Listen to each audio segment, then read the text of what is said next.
In a renewed push to clean politics, PM Narendra Modi wants to fast-track cases against criminal politicians.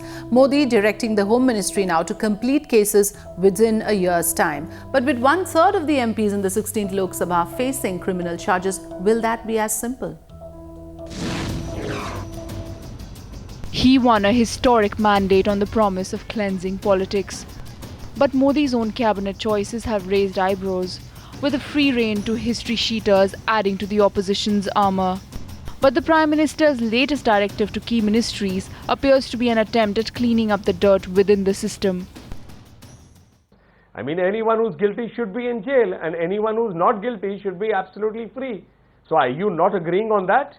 Or would you like to have two sets of standards? We can commit the crimes and be free, whereas the BJP, if they are free, if they are innocent also, they should be in jail.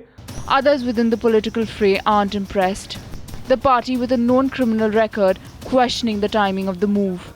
BJP is one of those parties that they have a hidden plan always. I hope the BJP would not try to manipulate the CBI or the other agencies to serve the interest of these MPs and MLAs. That for sure is a concern. The BJP's former ally accusing it of harbouring a hidden agenda.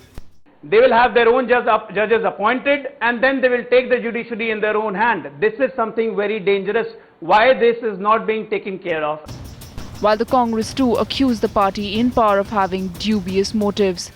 Party president who is still in a mire of number of serious cases, and then you say that we are trying to clean up the system. To be headed by a person who is mired in serious cases, and then you say that I want to clean up the government. How is that possible? You have to start your action and examples from your own home.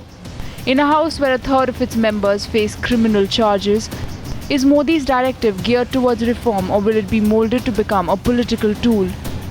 Bureau Report, Times Now.